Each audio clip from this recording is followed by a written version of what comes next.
Hello everyone, R S academy पे आप सभी का स्वागत है। मैं अनुज कुमार मिश्रा आपको पढ़ा रहा हूँ। लास्ट क्लास में देखा था आपने कि हम लोगों ने देखा था बल्क मॉडल्स। आज की क्लास में हम लोग देखने वाले हैं मॉडल्स ऑफ रिजिडिटी।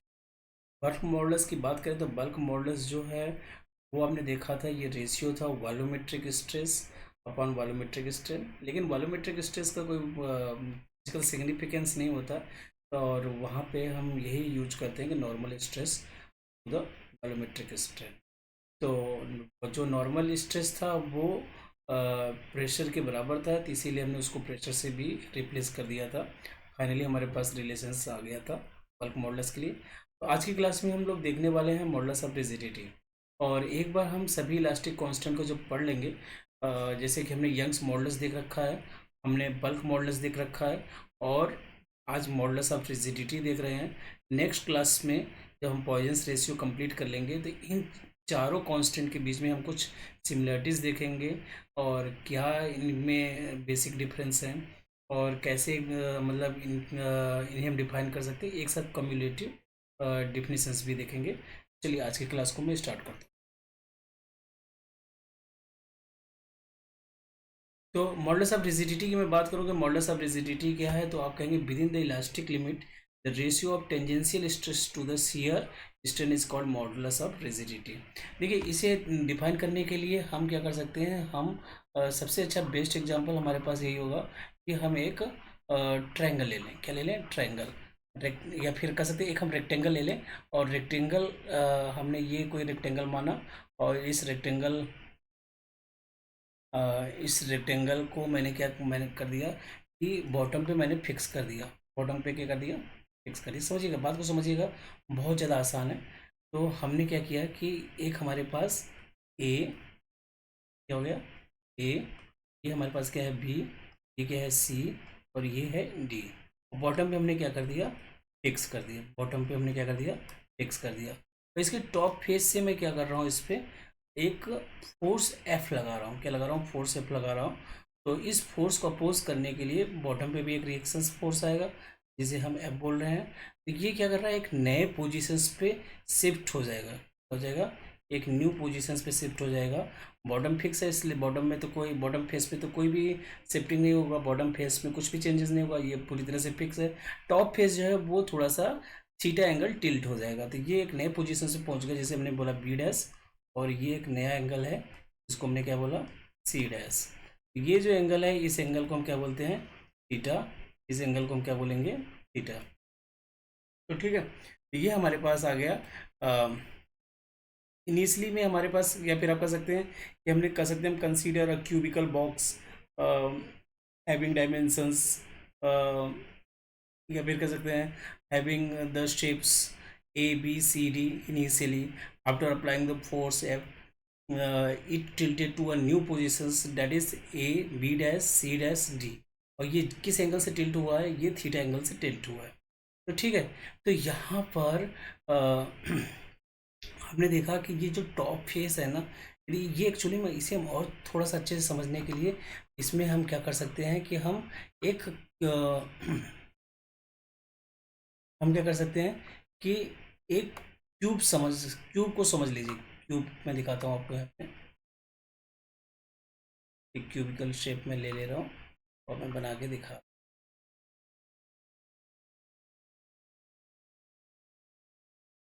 ठीक है, तो ये क्यूबिकल शेप यहाँ पे ये देख ले रहे हैं। ये मैंने क्यूबिकल शेप बना दिया, क्यूबिकल शेप। तो ये आप देख रहे हैं ना, ये बिल्कुल टॉप, ये जो टॉप सरफेस है ना, इस टॉप सरफेस पे क्या लग रहा है? फोर्स एफ लग रहा है। इस टॉप सरफेस पे क्या लग रहा है? फोर्स एफ लग रहा है। तो इसी के करस्पॉन्डिंग एरिया होगा, या फिर आप कहेंगे ये जो फोर्स एफ लग रहा है ना, ये इस टॉप सरफेस पे लग रहा है। ठीक है, तो और एक रजिस्टिंग फोर्स जो लग रहा है वो क्या लग रहा है? बॉटम सरफेस पे। ये जो रजिस्टिंग फोर्स है, या फिर आप कह सकते हैं रिएक्शन फोर्स है, तो यहाँ पर एफ फोर्स लग रहा है ये बॉटम पे। ये हमारे पास इस फेस को मैं क्या बोल रहा हूँ? टॉप फेस बोल रहा हूँ। और इस नीचे वाले फेस को हम क्या बोल रहे हैं? Bottom face. क्या बोल रहे हैं? Bottom face. तो इसके करस्पॉन्डिंग जो एरिया होगा ना, वो एरिया ए होगा। लेकिन इसके पहले जो हम देखते थे नॉर्मल स्ट्रेस देखते थे, तो वहाँ पे नॉर्मल स्ट्रेस में क्या होता था? ये एरिया हम देखते थे। तो ये हमने टॉप फेस देख लिया, एरिया ए हो गया। तो इनिशियली ये हमारे पास जो पोजीशंस था वो क्या पोजीशंस था, ए बी सी डी। लेकिन टिल्ट होने के बाद ये क्या हो रहा है, एक नए पोजीशंस पे शिफ्ट हो रहा है। टिल्ट होने के बाद क्या हो रहा है, ये एक न्यू पोजीशंस को शिफ्ट हो रहा है। तो मैंने यहाँ पे इसको क्या नाम दे दिया, बी डैश, और ये कुछ न्यू पोजीशंस की तरफ शिफ्ट हो रहा है, इसको मैंने बोला सी डैश। सिमिलरली ये कुछ इस तरह से, मतलब ये बॉक्स थोड़ा सा टिल्ट हो गया। तो यहाँ पे आपने देखिए बिल्कुल सिंपल सा कॉन्सेप्ट है। ये जो है ना, इसको मैं क्या बोल दे सकता हूँ, इसको मैं बोल सकता हूँ डेल्टा एल, ये शिफ्ट हुआ। और इसको मैं क्या बोलूँगा, इसको मैं बोल दूँ, यदि एल बोल दूँ तो शियर स्ट्रेन हमने पहले पढ़ रखा है। तो शियर स्ट्रेन क्या होता था, शियर स्ट्रेन की बात करें तो शियर स्ट्रेन को मैं एक लाइन में यहाँ पे डिफाइन करना चाहूँ तो मैं कह सकता हूँ it is the angular deformations, बोल सकते हैं।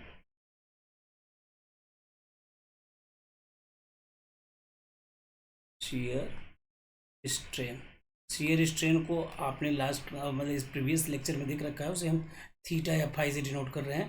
तो शियर स्ट्रेन है क्या, ये क्या है, एंगुलर डिफॉर्मेशंस। क्या है, angular deformation due to tangential force. किसकी वजह से ये है, due to tangential force, tangential force. तो आपने देखा कि हमने कोई एक ब्लॉक कंसीडर किया, इनिशियली उसका जो शेप था ए बी सी डी था। After applying force F it shifted to a new positions that is A B dash C dash D dash. इसमें एक एंगुलर डिफॉर्मेशंस हुआ जो कि थीटा एंगल से शिफ्ट हुआ है। वो जो एंगुलर डिफॉर्मेशंस है वो क्या है, शियर स्ट्रेन है। तो और यदि हम यहाँ पे बात करें कि शियर स्ट्रेन क्या होगा, तो शियर स्ट्रेन को हम देखेंगे पूरा कैलकुलेशन इसका। तो शियर स्ट्रेन यहाँ पे जो है थीटा है। तो यदि मैं टेन थीटा की बात करूँ तो टेन थीटा इक्वल टू क्या हो जाता है, यहाँ पर डेल्टा एल अपॉन एल हो जाएगा। यदि आप इसके बेसिक्स रूल की बात करें तो आपने पढ़ रखा होगा, साइड में मैं यहाँ पे लिख देता हूँ कि आपने देख रखा होगा P B P H S B, मतलब perpendicular upon base. Theta angle के सामने वाला जो होता है वो परपेंडिकुलर होता है, और ये क्या है, बेस है। तो परपेंडिकुलर क्या है यहाँ पे, ये परपेंडिकुलर है बी बी डैश, और बेस जो है वो क्या है, ए बी। तो ये डेल्टा एल अपॉन एल हो गया। और ये जो टेन टेन होता है बहुत ज़्यादा स्मॉल एंगल होता है, तो टेन थीटा इक्वल टू हम क्या बोल सकते हैं, थीटा भी बोल सकते हैं। तो थीटा इक्वल टू क्या हो गया, डेल्टा एल अपॉन एल। और ये किसको रिप्रेजेंट कर रहा है, ये रिप्रेजेंट कर रहा है शियर स्ट्रेन को। किसको रिप्रेजेंट कर रहा है, शियर स्ट्रेन को रिप्रेजेंट। तो यहाँ पे हमारे पास ये शियर स्ट्रेन का एक रिलेशंस आ गया, जो कि क्या आ गया, theta equal to delta L upon L. ठीक है, यहाँ तक की तो बातें हो चुकी। अब यदि हम बात करें किसकी, हम बात करें मॉडुलस ऑफ रिजिडिटी का। तो मॉडुलस ऑफ रिजिडिटी को आप डिनोट करते हैं, यदि मैं यहाँ पे बोलूँ मैं कह सकता हूँ कि इसको मैं लिख देता हूँ यहाँ पे, डिनोटेड बाई, इसको सी से डिनोट कर सकते हैं, जी से डिनोट कर सकते हैं, और ईटा से भी डिनोट कर, मतलब कई सिंबल यूज करते हैं। या फिर एन भी कह सकते हैं, जैसे सी जी एन से हम डिनोट करते हैं।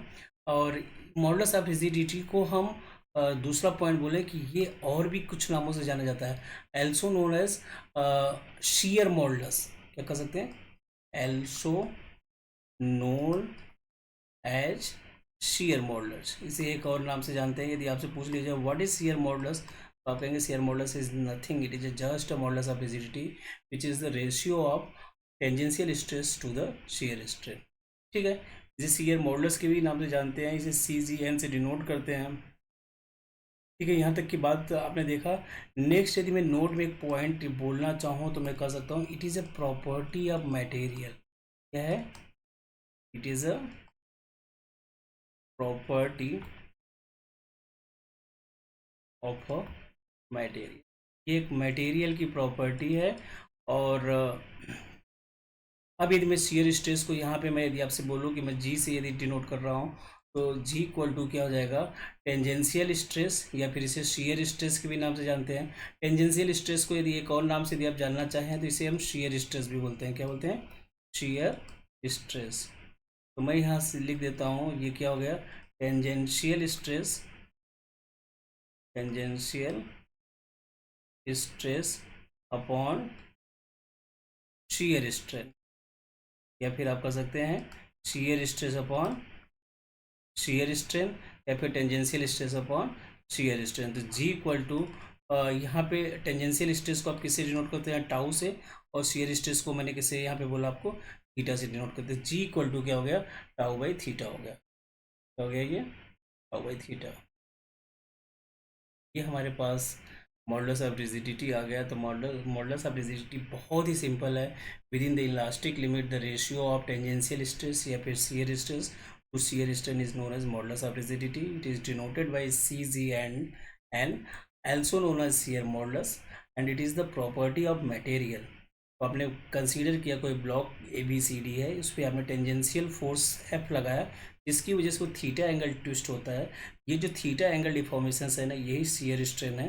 और ये शियर स्ट्रेन, ये फोर्स टेंजेंशियल फोर्स की वजह से इसमें टेंजेंशियल स्ट्रेस डेवलप होगा, और वो जो टेंजेंशियल स्ट्रेस होगा उसी को हम क्या बोलते हैं, शियर स्ट्रेस। और शियर स्ट्रेस या फिर tangential stress upon shear strain is also known as modulus of rigidity, या फिर आप इसे शियर मॉडुलस भी कहते हैं। ठीक है, तो यहाँ तक की बातें हमने देख लिया है। यदि अब हम बात करें किसकी, डायमेंशंस की बात करें, डायमेंशंस ऑफ शियर स्ट्रेस, तो वो क्या होगा, देखिए डायमेंशंस ऑफ शियर मॉडुलस या फिर मॉडुलस ऑफ रिजिडिटी, जो भी आप बोलना चाहें। तो देखिए सी जी एन जो भी आप कहिए, तो ये जो मॉडुलस ऑफ रिजिडिटी ये क्या है, shear stress upon shear strain. Strain का कोई भी डायमेंशंस नहीं होता है। स्ट्रेन क्या होता है, डायमेंशन लेस होता है। कैसा क्वांटिटी है, डायमेंशन लेस। और ये जो स्ट्रेस है ना, टाउ जो शियर स्ट्रेस है, जितने भी स्ट्रेस होते हैं इनकी यूनिट की बात करें, तो यहाँ पे मैं इसे डिटेल में, यदि एसआई यूनिट की बात करूँ इसकी, एसआई यूनिट इसका क्या हो जाएगा, एसआई यूनिट हो जाएगा पास्कल या फिर न्यूटन पर मीटर स्क्वायर भी आप कहते हैं। सीजीएस में यदि मैं बात करूँ यूनिट की, सीजीएस में जो यूनिट हो जाएगा वो क्या हो जाता है, डाइन पर सेंटीमीटर स्क्वायर। ठीक है, ये इसका डायमेंशंस हो गया शेयर मॉडुलस का। अब यदि मैं बात करूँ किसकी, सॉरी, यूनिट्स एंड डायमेंशन, तो ये पहला क्या हो गया हमारे पास, यूनिट एंड डायमेंशंस। तो ये सबसे पहले हमने क्या देख लिया, यूनिट। क्या हमने देखा, यूनिट देखा, तो यूनिट हमारे पास आ गया। अब यदि किसकी बात करें, डायमेंशंस की बात करें, तो देखिए डायमेंशंस आपको याद करने की ज़रूरत नहीं है, डायमेंशंस कैलकुलेट किया जाना चाहिए, और इसको इजीली कैलकुलेट कर सकते हैं। तो जी का जो डायमेंशंस होगा वो क्या होगा, फार्मूला आप जानते हैं, shear stress upon shear strain. Stress जो होता है वो क्या होता है, internal resisting force per unit area, और इसका तो कोई यूनिट ही नहीं होता है, तो कोई ज़रूरत नहीं है। फोर्स की बात करें तो फोर्स क्या है, force M into A, mass into acceleration upon area. और यदि बात करें मास की, तो मास का यूनिट एम होता है, acceleration L T to the power -2, और एरिया क्या हो जाता है, एल स्क्वायर। इसे सिंप्लीफाई करेंगे तो जी की जो यूनिट आ जाएगी वो क्या हो जाएगी, M L to the power 1 T to the power -2। ये क्या हो गया, डायमेंशंस ऑफ शियर मॉडुलस या फिर मॉडुलस ऑफ रिजिडिटी। ये आपने देखा कि आसानी से हमने इसको कैलकुलेट कर लिया। ये हमारे पास क्या आ गया, डायमेंशंस आ गया। क्या आ गया, डायमेंशंस आ गया। ठीक है, तो कितनी आसानी से आप इन चीज़ों को कैलकुलेट कर लिए, और बहुत ही ज़्यादा आसान था। तो यहाँ तक की बातें तो देखो बहुत इजी है। अब हम कुछ न्यूमेरिकल देखते हैं, न्यूमेरिकल देखने के बाद हमारे जो कॉन्सेप्ट हैं वो और ज़्यादा क्लियर हो जाएंगे। तो यहाँ पे ये बोल रहे हैं, a metallic cube which has whose each side is 10 centimeter is subjected to shear force of 100 kgf। तो सबसे पहले हम क्यूब बनाते हैं, क्या बनाते हैं, हम एक क्यूब बनाते हैं।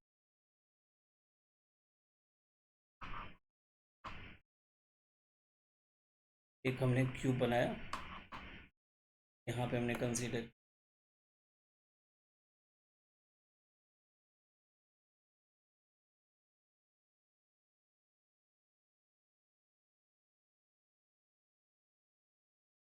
ठीक है, ये क्यूब एक हम बना रहे हैं। ठीक है,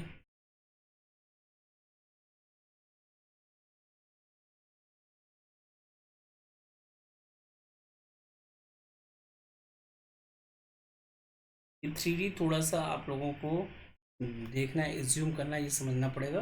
वो भी बहुत ज़्यादा टफ है, टफ नहीं है।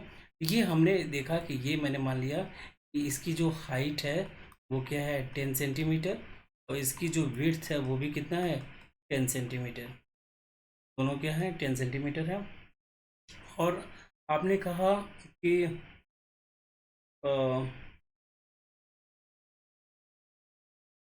ये जो है टॉप फेस, टॉप फेस जो है वो 0.25 सेंटीमीटर क्या हो रहा है डिस्प्लेस्ड हो रहा है, वो क्या हो रहा है डिस्प्लेस्ड हो रहा है। तो यदि मैं डिस्प्लेसमेंट की बात करूँ बिल्कुल, अभी इसको देखिए, ये तो हमने बॉक्स देख ही लिया। अब हम क्या करना चाहते हैं, एक मैं सिंपल सा 2D में बनाता हूँ। 3D तो आपने देख ही लिया, तो 2D की बात करता हूँ मैं। ये हमारे पास एक डायग्राम हो गया 2D में। तो आपने देखा यहाँ पर कि हमारे पास ये जो बॉटम फेस है इसको मैंने फिक्स कर लिया, और इसकी जो हाइट है वो क्या है, हाइट जो है वो 10 सेंटीमीटर है। और टॉप फेस पे आपने क्या किया, एक शियर फोर्स लगाया है, और ये जो शियर फोर्स है इसकी वैल्यू भी पूरी तरह से डिफाइन है। ये मैंने यहाँ पे क्या लगा दिया, शियर फोर्स लगा दिया। और ये शियर फोर्स जो लग रहा है वो कितना है 100 kgf। तो स्टार्टिंग में मैंने डायमेंशंस माना कि डायमेंशंस क्या है ABCD। ये फोर्स लगाने के बाद ये एक नए पोजीशंस पे शिफ्ट हो रहा है, और इस पोजीशंस को मैं यहाँ पे क्या बोल रहा हूँ A' B'। तो ये हमारा जो डिफॉर्मेशंस होगा इसको मैं क्या बोल रहा हूँ शियर स्ट्रेन, ये थीटा है। तो इन्होंने कहा ये जो A और A' के बीच का ये जो डिस्टेंस है ना, ये डिस्टेंस हमारे पास क्या है 0.25 सेंटीमीटर। क्या है 0.25 सेंटीमीटर।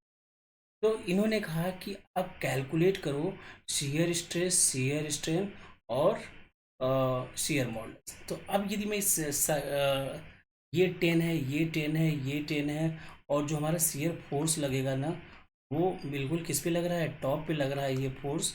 तो हम जानते हैं शियर स्ट्रेस जो होता है, सबसे पहले पॉइंट हम कैलकुलेट करने जा रहे हैं वो क्या है शियर स्ट्रेस। शियर स्ट्रेस जो है वो क्या है इंटरनल रजिस्टिंग फोर्स। क्या है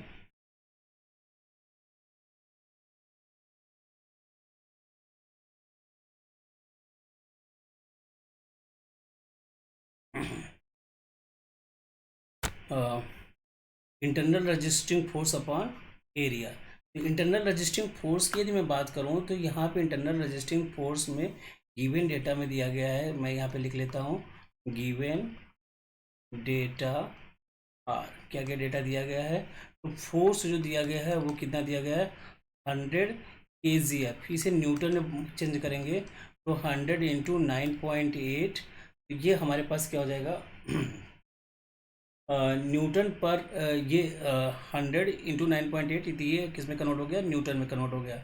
और उसके बाद हमारे पास यदि डेल्टा एल की बात करेंगे जो शिफ्ट हो रहा है वो कितना है 0.25। ठीक है। तो फोर्स की बात करूँ तो फोर्स कितना हो गया हमारे पास, फोर्स हो गया 100 × 9.8। 100 क्या हो गया 9.8। और एरिया जो है वो क्या हो जाएगा 10 × 10। एरिया 10 × 10। यहाँ से मैं इसे सॉल्व कर लूँगा तो हमारे पास शियर स्ट्रेस आ जाएगा। शियर स्ट्रेस की जो वैल्यू आ रही है वो कितनी आ रही है, यहाँ से मैं कैलकुलेट करके देखूँगा तो 9.8 10⁻। अच्छा एक चीज़ और, ये जो वैल्यू हमारे पास हैं ये वैल्यू सेंटीमीटर में है, साइड जो है सेंटीमीटर में है, इसको हमें किस में कन्वर्ट करना है सब मीटर में, SI यूनिट में हम कन्वर्ट कर रहे हैं।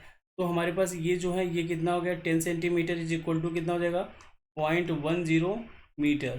10 सेंटीमीटर इक्वल टू कितना हो जाएगा 0.10 मीटर। तो ये 0.10 इंटू 0.10, तो जब इसे हम सॉल्व करेंगे तो ये आ जाएगा 9.8 10⁻⁴ न्यूटन पर मीटर स्क्वायर। बहुत ही ज़्यादा आसान है, और इसमें बहुत कुछ डिटेल्स में आपको तो मैं चीज़ों को डिफाइन करूँगा जिससे कि बहुत ही आसानी से आप चीज़ों को कैलकुलेट कर सकते हैं। तो पहला हमारे पास तो यहाँ पे बातें क्लियर हो गई। दूसरा पॉइंट यदि मैं यहाँ पे सेकंड पॉइंट की बात करूँ, सेकंड पॉइंट जो है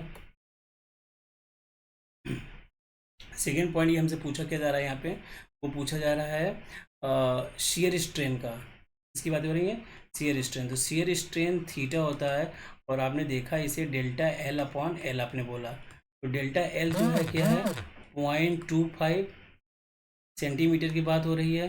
तो 10⁻⁻² आपने कर दिया। एल जो है वो क्या हो गया, 0.10। इसे जब हम सॉल्व कर लेंगे तो हमारे पास थीटा की वैल्यू आ जाएगी, और थीटा जो है वो कितना आ जाएगा, 0.025। ठीक है। तो हमारे पास शेयर स्ट्रेस आ गया। शेयर, ये हम किसकी बातें करने जा रहे थे अभी, किसकी बातें हम कर रहे थे, ये शेयर स्ट्रेन। शेयर स्ट्रेन को भी हमने क्या कर लिया, कैलकुलेट कर लिया। तो ये किसकी वैल्यू आ गई, थीटा की, जो कि क्या है, जो कि शेयर स्ट्रेन है। यहाँ पे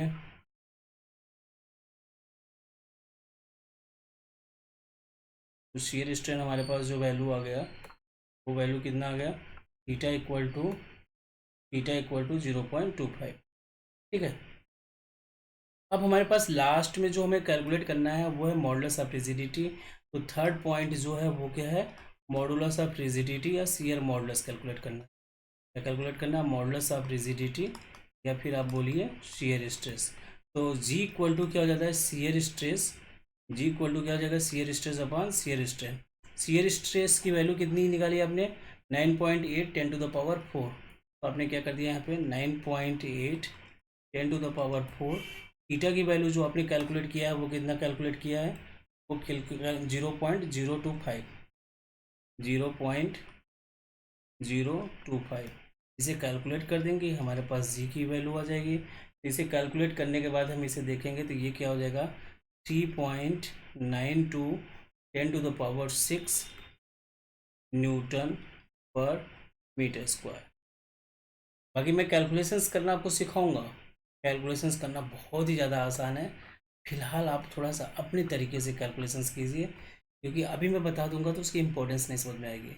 एक बार आप अपनी तरफ से कैलकुलेशंस करेंगे तो लास्ट में मैं आपको, जैसे ही ये टॉपिक कंप्लीट होता है, मैं आपको कैलकुलेशंस भी सिखाऊंगा। ठीक है। अ, तो एक क्वेश्चन, नेक्स्ट क्वेश्चन हमारे पास है, an Indian rubber cube of side 10 centimetre has one side fixed while a tangential force equal to the weight of 200 kg, 200 kg force is applied to the opposite face. Find the shearing strain produced and distance through which strain side moves. Modulus of rigidity of rubber is 2 into, ये value थोड़ी सी मैं आपको यहाँ पे put करता हूँ, 2 into 10⁻⁷ dine पर centimetre, dine पर सेंटीमीटर स्क्वायर। यहाँ पे क्वेश्चंस को सॉल्व करना है हमें। और सबसे अच्छी बात ये है कि इस क्वेश्चंस में जो यूनिट हमें ये लेना है ना, वो हम किसको फॉलो करने वाले हैं, सीजीएस को फॉलो वाले हैं। इसको फॉलो करने वाले हैं, सीजीएस को।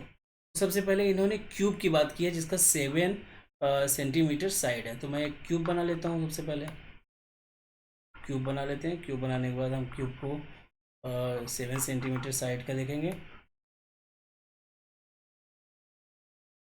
ठीक है। यहाँ पे मैंने एक क्यूब में यहाँ पे बना रहा हूँ, और इसका साइड हम देखते हैं।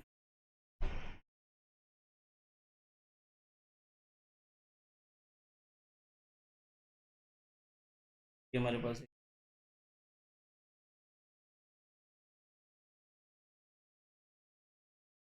तो ये इसका साइड, ये जो है ये क्या है, 7 सेंटीमीटर। तो ये हमें एसआई में कन्वर्ट करने की ज़रूरत नहीं है, क्योंकि यहाँ पे सभी के सभी किसमें है, सीजीएस में है।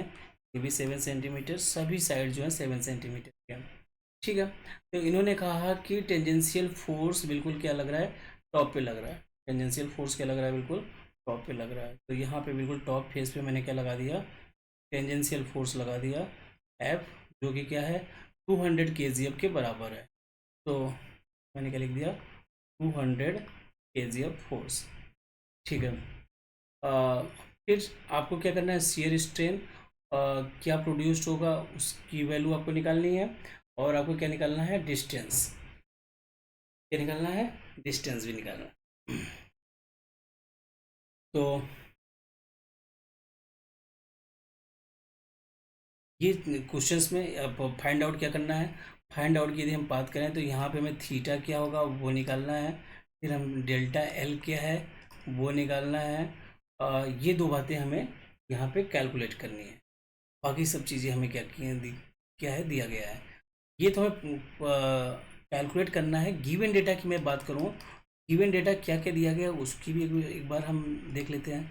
गिवन डेटा हमारे पास जो है, इसकी साइड जो है एल, वो कितना है, लेंथ जो है 7 सेंटीमीटर है, और इस पे जो टेंजेंशियल फोर्स लग रहा है वो कितना लग रहा है, 200 kgf। तो इसे हम क्या बोल देंगे, यदि डाइन में देखना चाहें तो 200 × 980, ये क्या हो जाएगा हमारे पास, डाइन बराबर हो जाएगा। ठीक है, 200 980 कर सकते हैं, या फिर इसे आप और भी अप्रॉक्स में कैलकुलेशंस करना चाहते हैं तो 1000 ले लीजिए। क्या ले लीजिए, 9.8 को अप्रॉक्स 1000 कर लेंगे तो 1000, ये क्या हो गया हमारे पास, डाइन। ये हो गया, एल दिया गया है, एफ दिया गया है, और साथ ही साथ इन्होंने जी या फिर एन कहिए, जो भी कहिए, मॉडुलस ऑफ रिजिडिटी की वैल्यू दी गई है 2 × 10⁻⁷ डाइन पर सेंटीमीटर स्क्वायर।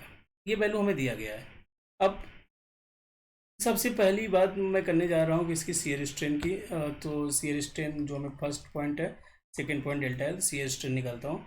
तो देखिए हमारे पास मालूम है कि शियर मॉडुलस या modulus of rigidity equal to shear stress upon shear strain, ये होता है। और शियर स्ट्रेस की बात करें तो शियर स्ट्रेस क्या होता है, internal resisting force upon area upon shear strain. तो मैं थीटा इक्वल टू की बात करूँ, ये क्या हो गया, एफ अपॉन ए इंटू थीटा। ठीक है, तो देखते हैं। तो यहाँ पे हमारे पास थीटा इक्वल टू क्या हो गया, एफ अपॉन ए,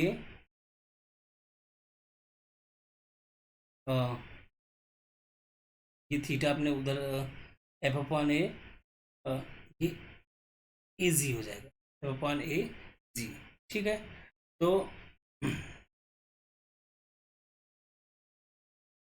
हमारे पास एफ की वैल्यू जो है वो क्या है हमारे पास, 200 × 1000, मैंने जी को अप्रॉक्स मान लिया था। एरिया जो है 7 × 7, और जी की वैल्यू जो है वो हम देख लेते हैं। जी की वैल्यू दी गई 2 × 10⁻⁷, 2 × 10⁻⁷। बिल्कुल 7 से 2 कट गया, और ये पावर पावर कैंसिल कर देंगे, तो यहाँ हमारे पास थीटा की जो वैल्यू आ रही है वो आ जाएगा 0. आ जाएगा 0.2। यूनिट की बात करें तो रेडियन में। तो ये देखिए मैंने कितनी आसानी से, बिल्कुल फार्मूला यदि आपको पता है, बेसिक कॉन्सेप्ट पता है, और आसानी से चीज़ों को क्या कर लोगे, कैलकुलेट कर लो। अब दूसरा पॉइंट हमारे पास क्या है, दूसरा पॉइंट है हमें वो डेल्टा एल पता करना है। डेल्टा एल, कौन सा डेल्टा एल, ये जब शिफ्ट होगा एक नए पोजीशंस पे। मैं फिर से डायग्राम आपको बना देता हूँ आपके लिए। तो यदि मैं इस बॉक्स को 2D में दिखाना चाहूँ तो हमारे पास कोई ये इस तरह से था, और ये फोर्स लगने की वजह से बॉटम क्या है, बॉटम फिक्स्ड है, और आपने टॉप फेस पे क्या लगाया, टॉप फेस पे आपने फोर्स लगाया। तो फोर्स लगने की वजह से, फोर्स लगने की वजह से एक नए पोजीशंस पे ये शिफ्ट होगा, एक नए पोजीशंस पे क्या होगा, शिफ्ट होगा। ये जो डेल्टा एल है ना, वही हमें क्या करना है, कैलकुलेट करना है। तो शियर स्ट्रेन इक्वल टू हम जानते हैं डेल्टा एल अपॉन एल। तो शियर स्ट्रेन हमारे पास कितना आ गया, 0.2। ठीक है, कितना है, 0.2। अब 0.2 is equal to delta L, और एल की वैल्यू हमारे पास कितनी है, 7। तो डेल्टा एल इक्वल टू क्या हो गया, 0.2 इंटू 7, जो कि किसके बराबर हो गया, 1.4 सेंटीमीटर। ये हमारे पास क्या आ गया, डेल्टा एल आ गया। और यही क्वेश्चंस में क्या किया गया था, पूछा गया था, जो कि हमने आसानी से कैलकुलेट कर लिया। तो आपने देखा कि इतना आसान क्वेश्चंस है, इतने आसानी से हम इनका जवाब दे दें। तो आज की क्लास के लिए इतना ही। Thank you. देखते रहिए और पढ़ते रहिए। कोई डाउट आता है तो आप मुझे मैसेज कर सकते हैं। तो आज की क्लास के लिए इतना ही।